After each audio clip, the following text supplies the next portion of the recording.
faça a prece? Vou ler a página do Vida Feliz, aí você tá faz bom. a prece, por favor. Vida Feliz, página 11. Saúde o teu dia com a oração de reconhecimento. Tu estás vivo. Enquanto a vida se expressa, multiplicam-se as oportunidades de crescer e ser feliz. Cada dia é uma bênção nova de Deus que Deus te concede, dando-te prova de amor. Acompanha a sucessão das horas, cultivando otimismo e bem-estar.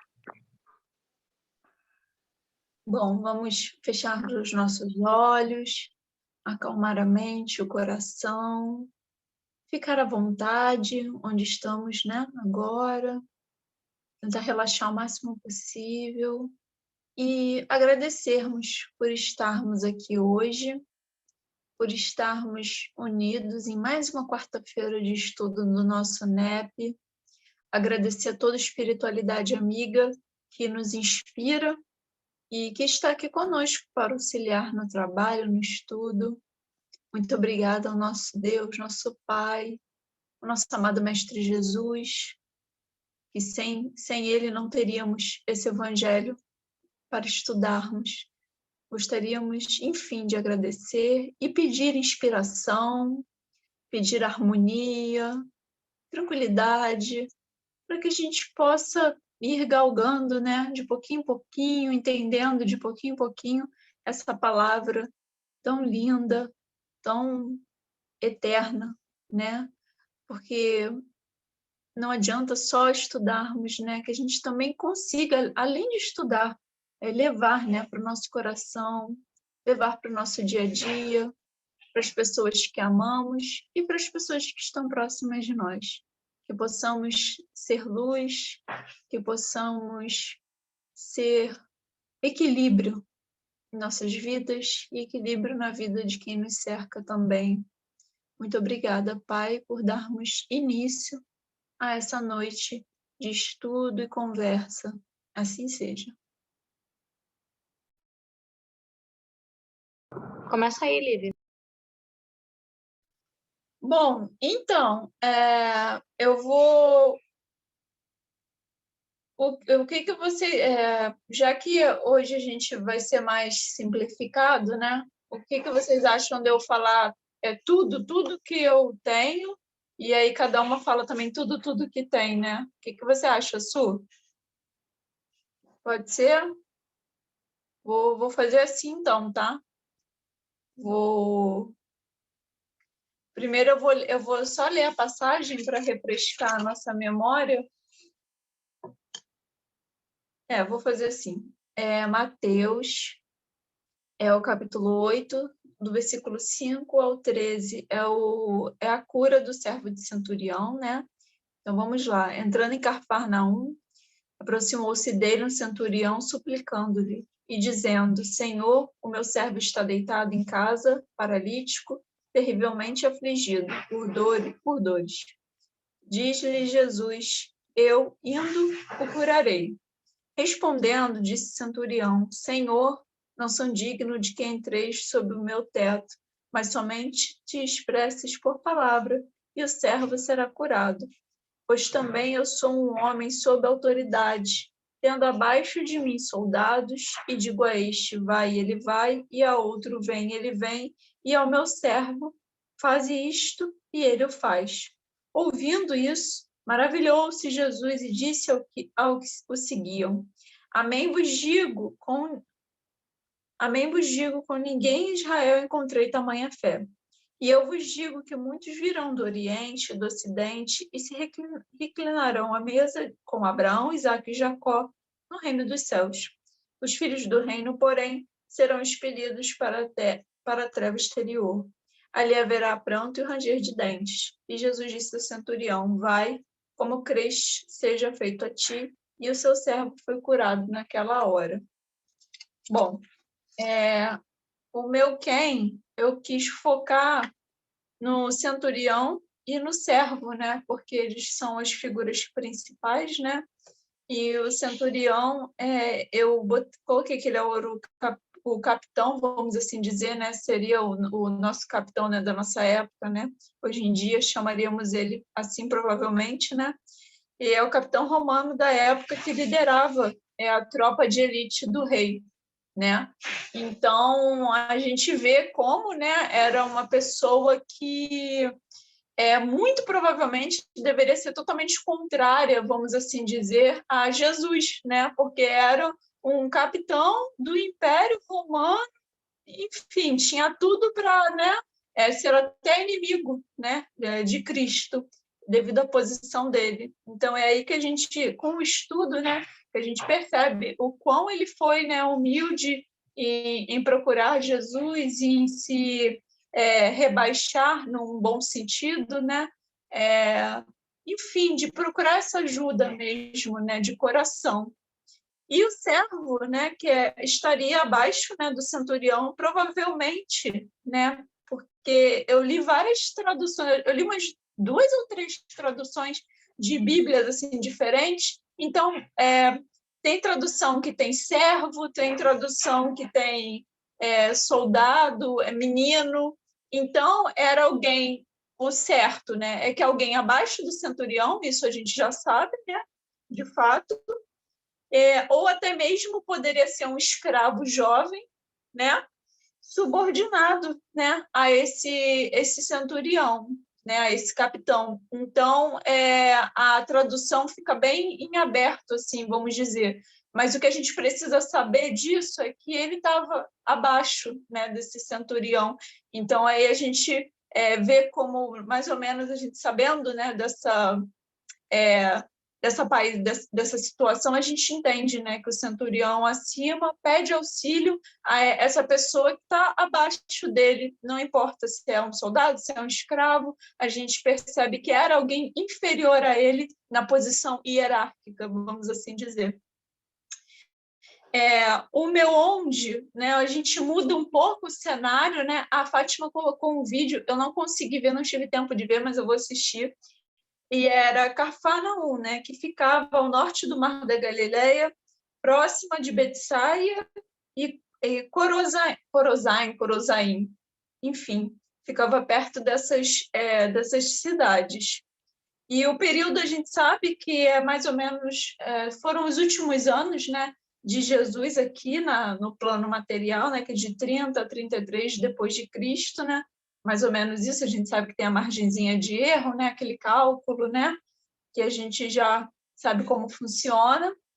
E o meu como, eu escrevi assim, eu botei: a passagem nos traz o perfeito exemplo de fé e humildade na figura do centurião, pois no momento de enfermidade de um de seus servos, ele recorre à espiritualidade para obter a desejada cura, né? Então ele se volta para Cristo, e Cristo nada mais é que o que Cristo é a espiritualidade, né? Podemos nos comparar a ele quando atingimos este equilíbrio, tanto material quanto espiritual, a ponto de confiarmos racionalmente que nossos pedidos e orações feitos com fé sincera e humildade serão ouvidos e que seremos auxiliados. Tudo depende da sinceridade deste sentimento, como Jesus afirma, que muitos se aproximam, mas poucos pedem a real ajuda. Só aquele que está com o coração realmente aberto e preparado irá conseguir enxergar o que realmente necessita para receber. Então, muitas das vezes, a gente quer alguma coisa, né? Eu penso muito assim, mas a gente não sabe nem como pedir, né? E nós somos filhos de Deus e a gente pode pedir sim, não há mal nenhum nisso. Claro, coisas lícitas, né? A gente sabe disso. Não há mal nenhum pedir para Deus as coisas, né? Tanto material, às vezes a gente precisa. Eu tenho os meus desejos materiais, eu, Lívia, que vão me auxiliar nessa vida. E eu peço para Deus em oração me ajudar a conquistar essas coisas. Assim como a parte também espiritual, que eu possa ser mais equilibrada, menos ansiosa, que eu possa trabalhar, né, para me conhecer cada vez mais e saber driblar, né, esses sentimentos ruins, saber abraçar, né, quem eu sou e tentar me melhorar. Então, a gente tem que ter todo esse trabalho de autoconhecimento para sentirmos o que realmente a gente precisa, o que realmente a gente quer. Volto a dizer, tanto materialmente falando quanto espiritualmente, né, não há problema nenhum nisso. A gente está no plano material, então ter desejos materiais não é errado, só não pode exceder esse equilíbrio, né? Então, a gente muitas das vezes a gente procura Deus, procura a espiritualidade sem saber do que o nosso coração, do que a gente mesmo quer, entendeu? Do que a gente mesmo deseja. Então a gente acaba ficando confusos, né? E não digo que a gente ora errado, mas às vezes a gente se equivoca, às vezes não é isso que a gente quer realmente. E Deus, ele é o nosso, como eu falei, ele é pai, ele é o nosso pai. Então, independente do que a gente pedir e tal, ele vai nos ouvir, né? É só a gente estar disposto, de coração aberto, usar da nossa fé raciocinada, né? Então, voltando para o caso do centurião, ele foi lá e foi procurar Jesus, que ele queria essa ajuda, e ele foi de coração aberto. Ele falou, eu não sou digno da sua ajuda, né? Talvez por ele ser do exército, né, romano, não sei, né? Ou por ele ter muitos pecados, vamos assim dizer, e ter consciência disso, né? Muitos erros durante a vida dele, mas ele tem consciência disso, ou seja, ele se conhece, e ele vai para perto de Jesus e ele fala, olha, eu não sou digno disso, mas eu preciso de ajuda. Então, ele reconhece, né? Ele usa da humildade para reconhecer. E Jesus, ele se maravilha, né? Ele até usa essa palavra, ele se espanta com isso pela sinceridade dele, né? Ele não chegou, ele era um capitão do exército romano, ele podia muito bem chegar com soberba, né? Chegar, eu quero que você cure, você vai curar o meu servo, entendeu? Você não diz que você cura os outros, que você faz milagres, isso e aquilo, então você tem que fazer isso. Ele poderia muito bem chegar assim, mas não, ele usou da sua humildade, do seu coração, para chegar a Cristo, né? E para fazer esse pedido para ele, que não era nem para ele, era para outra pessoa, né? Então aí a gente vê também o grau, né, de evolução desse centurião. Ele não pediu uma coisa para ele, né? Ele pediu uma coisa para outra pessoa que era até inferior a ele, vamos assim dizer, né? Então, a gente vê o quanto ele fez isso de coração e o quanto essa história nos traz de exemplo para a nossa vida, de que a gente deve chegar com humildade para Deus, para a espiritualidade, e deve saber o que pedir, né? Saber como orar, como desejar tal coisa, né? E saber se realmente aquilo vai nos fazer bem, né? Muito das minhas orações eu sempre falo, a gente expõe, né, o que a gente quer, mas eu sempre falo para Deus, mas no seu tempo, entendeu? E se não for para ser bom para mim, que ou o Senhor afaste, ou que venha de uma outra forma melhor, não sei, mas que às vezes a gente deseja tanto uma coisa e aquela coisa às vezes não é para a gente, ou não vai vir para o nosso bem, né? Então a gente também tem que pedir isso, também tem que ser inteligente para pedir isso, né? De falar, Deus, se vier como uma coisa ruim na minha vida e eu não estou enxergando, né? Que o Senhor possa afastar de mim, ou que possa vir de uma forma melhor do que eu estou pensando, né? Ou da sua maneira, né? Então, a gente tem que ter consciência disso, sabedoria na hora de pedir, né? E eu acho que essa passagem serviu de exemplo para isso, de como a gente chega até Deus, como a gente chega até a espiritualidade de uma forma geral, né? Nos mostra isso.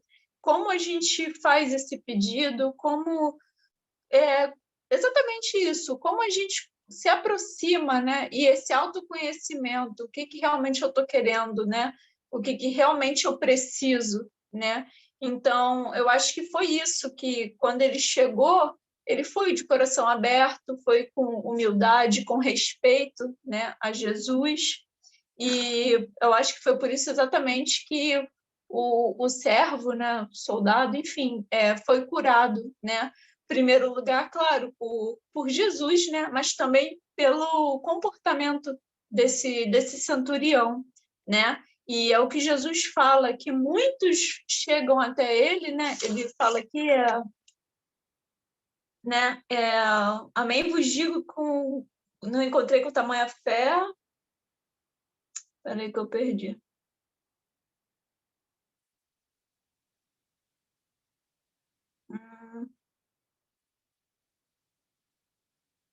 Agora eu perdi. Enfim, que ele fala, né, que muitos, aqui os filhos do reino, porém, eu vos digo que muitos virão do Oriente e do Ocidente e se reclinarão, né? Então, muitas pessoas chegam, resumindo, né, chegam a Cristo, né? Mas não, igual aquela passagem, né? Nem todos que dizem Senhor, Senhor entrarão no reino dos céus. Então, faz muito conjunto, né, com essa passagem aqui.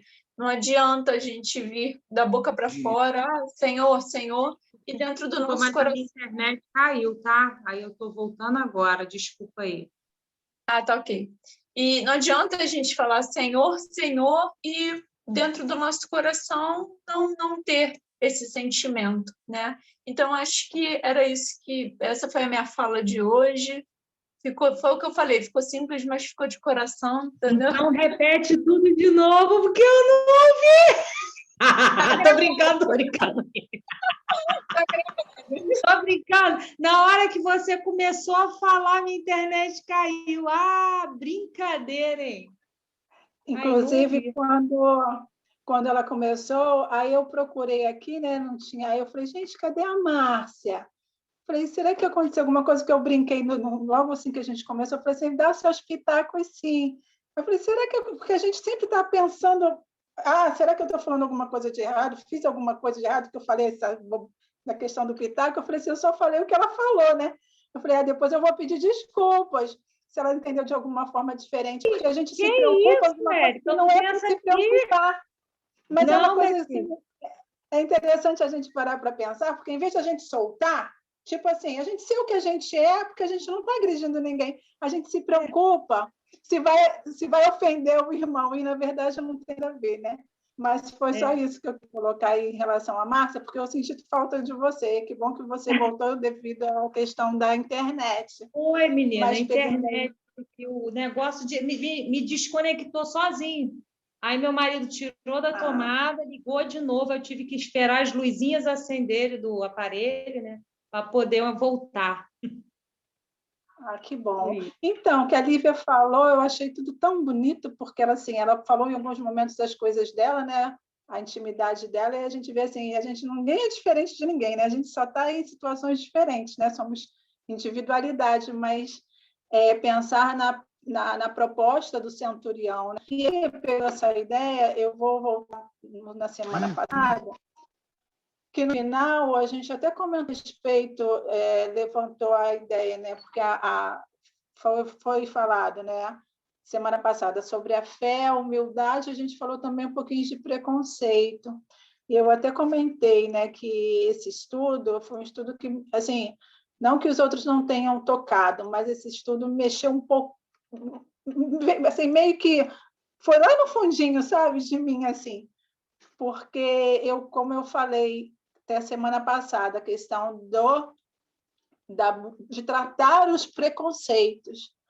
E aí eu me vejo hoje buscando mesmo tá renovando, transformando, porque a fé tem que estar robusta, né? E esse capítulo do Centurião, ele fala sobre a fé, né? Ele também fala sobre a humildade. E a Lívia colocou isso semana passada, e agora ela também ressaltou a questão do centurião. E aí, por conta disso, eu queria só ler aqui o que eu tinha separado, né? Que eu separei, como eu falei, que diz sobre a humildade que eu consegui assim organizar. Diz assim: a humildade com que o centurião se dirige a Jesus, essa humildade transparece não só das palavras do centurião, como também do fato dele ser um superior, interceder por um inferior, no caso, seu servo. A humildade é a característica da fé sincera. Os que sabem ser verdadeiramente humildes, muito recebem, porque a humildade abre as faculdades respectivas da alma, colocando-a em posição de merecer o auxílio divino. Porque a gente abre as nossas comportas, né? A gente se coloca na humildade, na intercessão, pedindo, né? Elevando esse padrão vibratório, trazendo essa energia, né? Colocando a fé em ação, e tudo acontece, né? Um dínamo vai se aumentando, vai se ampliando, e a gente às vezes não tem muita noção. Por mais que a gente estude, mas no momento da dor, a gente diminui nosso padrão vibratório, que é natural também, a gente está aí na lida, né? Então a gente oscila muito, e a gente deixa de ganhar, a gente não perde, porque a gente só perde aquilo que a gente tem, porque a gente nem tem ainda. Uma vez eu comentei aqui, agora eu vou até lembrar, eu falei, nós não somos nem solidários, a gente está aprendendo, porque há momentos que nós estamos solidários, porque não é uma constante, a gente ainda está aí oscilando, então há momentos. Então, a gente lê sobre a caridade, e os espíritos trazem a caridade para a gente tem que falar sobre caridade mesmo, e pensar que a gente está fazendo a caridade, porque é essa alavanca que a gente precisa para modificar em nós aquilo que a gente precisa realmente transformar, né? E esse centurião, ele teve essa compreensão naquele momento que ele conseguiu identificar pela propagação dos ensinamentos do Senhor Jesus e de todas as maravilhas, né? Porque naquela época era o sobrenatural, eram os milagres, né? E ele foi ao encontro do mestre e pediu a autoridade dele. Então, quando a gente pensa sobre isso, é justamente o que a Lívia colocou até no momento da prece, né? De saber no momento da prece, é colocar mesmo esse pedido em ação, porque realmente temos todas as possibilidades, nós estamos pedindo ao nosso Pai, né? E a gente sabe que se existe uma providência para isso. Aí, vou continuar aqui, se eu não tiver me perdido. Espera aí. A humildade é o característico da fé sincera. Os que sabem ser verdadeiramente humildes, muito recebem, porque a humildade abre as faculdades receptivas da alma, colocando em posição de merecer e auxílio divino. Nos versículos 11 e 12, que eu separei também, que diz assim aqui para mim: mas eu vos digo que virão muitos do Oriente e do Ocidente e se assentarão à mesa no reino dos céus, com Abraão, Isaque e Jacó. Enquanto os filhos do reino serão postos para fora, nas trevas, onde haverá choro e ranger de dentes. Aí eu coloquei assim, ó, nos versículos 11 e 12, Jesus quer dizer que as leis divinas, até aí conhecidas somente do povo hebreu, no futuro seriam conhecidas e praticadas por todos os povos da terra. Esta que era uma crença somente dos filhos de Israel, espalhou-se pela terra inteira. E aí, no final, eu boto assim: os filhos do reino simbolizam aqueles que conhecem as leis divinas, mas não as praticam. E Jesus os adverte de que sofrerão as consequências dolorosas de seu endurecimento perante as leis do Senhor, que essas leis são leis de causa e efeito. Né? Quando a gente pensa também a questão da ira de Deus, é toda essa ideia do porvir, né? Então, assim, a gente faz e a gente tem que ressarcir a lei de Deus, né? E essa parte do que da hierarquia, ou até mesmo quem era esse centurião e o servo, a gente não tem como pensar a respeito, né, de possíveis reencarnações, mas que naquele momento ali ele fez a melhor parte dele. Ele conseguiu identificar pela experiência daquilo que ele estava vivenciando, no caso o centurião, né, de toda aquela maravilha, de todo aquele resplandecer, né, que o Cristo trouxe, da suavidade que ele trouxe na Terra ao planeta naquele momento, e ele, na sua humildade, procurou, ele buscou ao médico. Porque se a gente parar para pensar, o Senhor Jesus ele percorria os lugares só espalhando a boa nova, mas ele nunca colocava ou nunca apontava a ideia de vem comigo, você vem se você quiser. Eu estou aqui. E você? E nós? Eu estou aonde? O que eu estou fazendo para essa comunhão? Né? E aí, eu queria também só ressaltar que, em um determinado momento, que a gente aqui no estudo, a gente nunca consegue falar um pouco sobre adoração. Eu sempre tenho muita vontade de falar sobre adoração. Isso sempre me chama muito, porque, às vezes, a gente não... Quando a gente pensa em adoração, eu não quero sair do estudo, não, tá? Do tema, não, mas eu quero muito falar sobre isso, se vocês me permitem, porque, assim, a gente tem, às vezes, a ideia da adoração, né? E a gente, muitas das vezes, coloca assim, os excessos, essa forma de adorar, o importante é olhar para dentro. E a gente sabe que a doutrina espírita nos apresenta um novo olhar, né? O olhar de libertação de nós mesmos, porque é reforma íntima. Eu mergulhando em mim e resplandecendo, né, do ser brilhante que eu sou, né? E a adoração é externalizar toda essa intimidade também dessa lei, e nós podemos fazer. Só que, nesse caso aqui do capítulo 12, quando ele ressalta a ideia dos filhos, né, do reino, serão postos fora nas trevas, porque também eles estavam lá em Israel adorando, externalizando aquilo que é só para visualizar aquela ideia, aquela figura lá na explanação, nas artes, se gesticulando, mas o interior estava louco, vazio, frio, duro, né? Que é nesse caso, nesse momento, nos dias atuais, estão nos convidando nessa reforma do ser, né?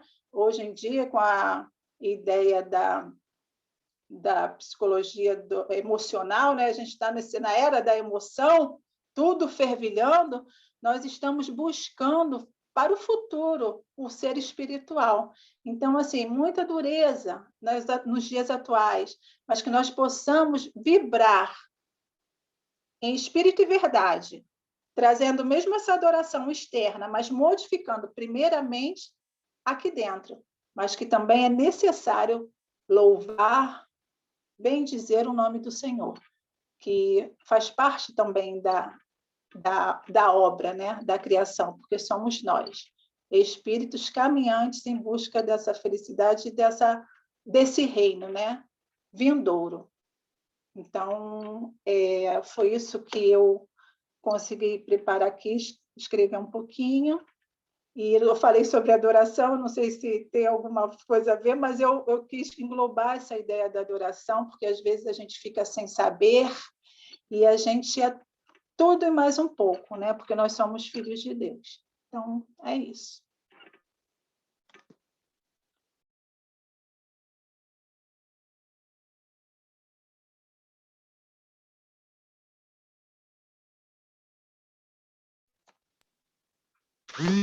Tem segue? Alguém quer falar mais alguma coisa, gente? Quer acrescentar mais alguma coisa em relação ao estudo? Vocês que sabem.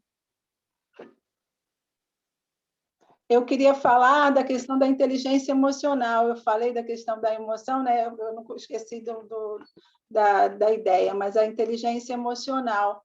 Hoje em dia, né, nós estamos nessa era e nesse momento que a gente está buscando essa inteligência, esse equilíbrio, e cada dia mais a gente vê nas mídias, né, coisas que a gente fala assim, meu Deus, como assim? Tudo e mais um pouco.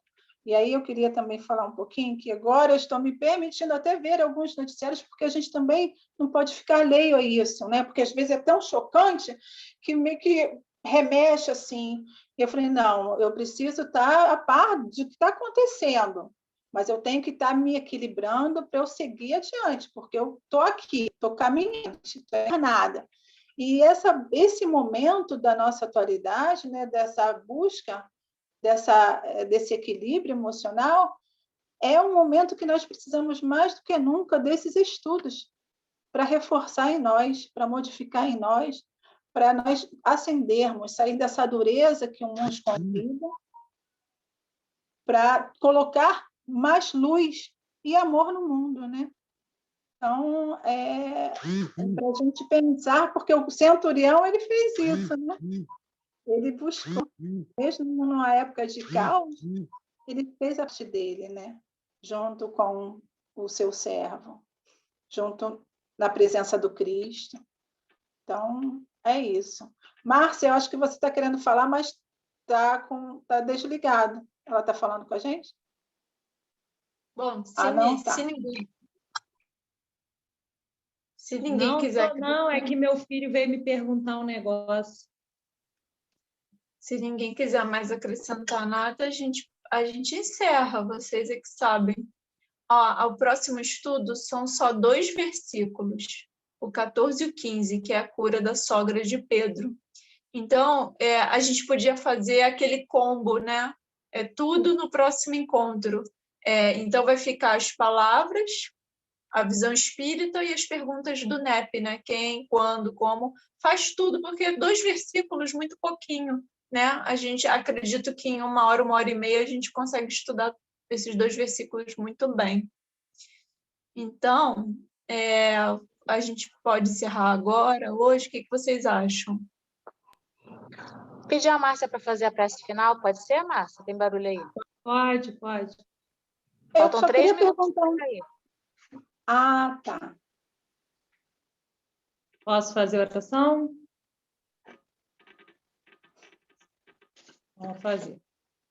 Pai de infinita bondade, te agradecemos, Senhor, por esse momento aqui, breve, mas intenso, de encontro, nos estudos do Evangelho, que nós possamos, Senhor, vibrar esse amor, esse entendimento para todos os nossos familiares, todas as pessoas que passam pela nossa tela mental, nossos amores, as pessoas que não nos querem muito bem, também possa receber esse amor, esse entendimento, a tua palavra, Senhor, as pessoas que estão sofrendo no leito dos hospitais, e que nós possamos hoje refletir pelas lições aprendidas aqui do centurião, de Jesus, da humildade, e que possamos colocar tudo em prática hoje, agora e sempre, agradecendo sempre a espiritualidade maior, né?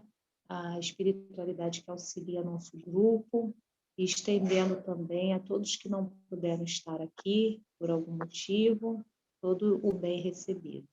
Assim seja. Assim seja. Vamos tirar nossa foto? Bora!